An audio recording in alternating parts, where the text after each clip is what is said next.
Just a quick overview. What is medical writing? It is pretty straightforward. It's basically any writing about the topics of medical sciences, life sciences mainly. So it's pretty straightforward. Yet there is some confusion sometimes if you tell somebody what it is that you do, but no worries. What are the different types of writing? We have news writing, which is for both lay audiences and professional audiences, sales training modules for pharmaceutical reps and medical science liaisons, for example.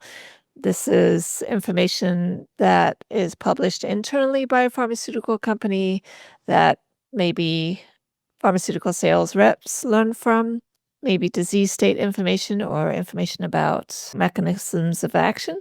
We also have continuing education. This is information that is consumed by healthcare providers to keep their continuing education credits current. They may take the form of manuscripts, slide decks, things like that.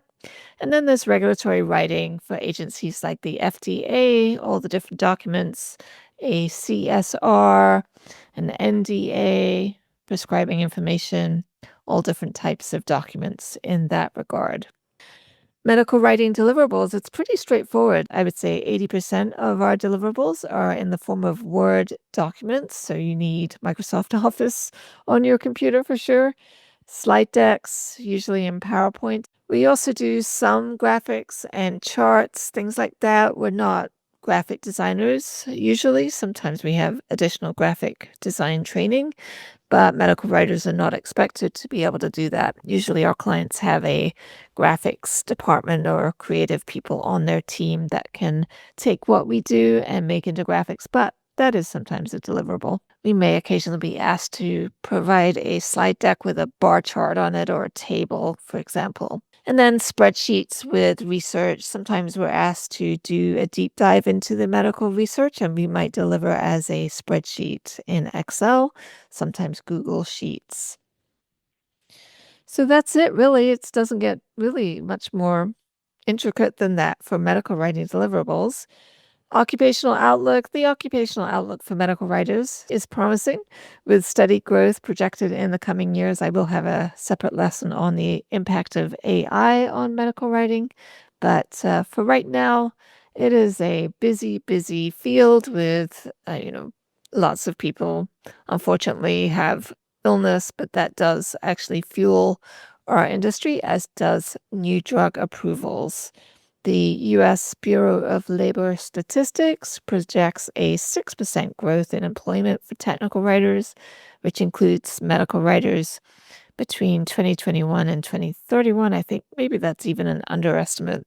This translates to approximately 5,400 new openings annually during this period. That's if you're looking for a staff job.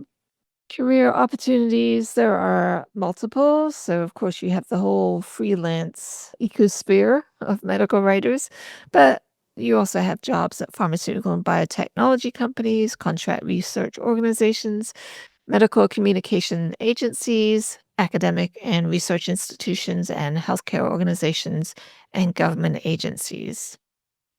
What medical writing is not, it is a relatively unknown field, and when you tell somebody what you do for a living, it's often met with a blank stare, and that's okay, but I just typically say I write about medical topics, and sometimes if I think maybe they understand what continuing education is, like if they're a lawyer or maybe a real estate agent. I say, you know how doctors have to keep their license current and there's medical education involved in that. We write those materials and that sort of clears it up if they're that interested, which sometimes they are, sometimes they're not. Medical writing is often confused with medical underwriting, which is something that health insurance companies do. And then medical transcription, which has sort of gone the way of the dodo in terms of people doing it. People still do it, but a lot of AI is involved in that these days. But medical transcription is much less complex. It's just writing out words on a page. And really, we do a lot more than that when it comes to constructing the documents and putting in the mental energy of medical writing. There are about 5,000 members in AMWA, and then there's also other organizations throughout the world that have medical writers. EMWA is another notable one, the European Medical Writers Association. And so maybe there's a few thousand worldwide, maybe 10, 20,000. Probably not more than that. It is a small industry. All right, so that's medical writing. And then I would say, just to have an analogy, if you think about what a medical writer does, we are similar to, I would say, accountants. So when a scientist does their research and it needs to be written up or it needs to be communicated, we're not really responsible for the research itself, right? So just like when you do your taxes, you have an accountant do your taxes. The accountant's not responsible for getting the figures. They're responsible for reporting it correctly. And so that's a similar analogy for medical writers. That's the kind of level that we're at.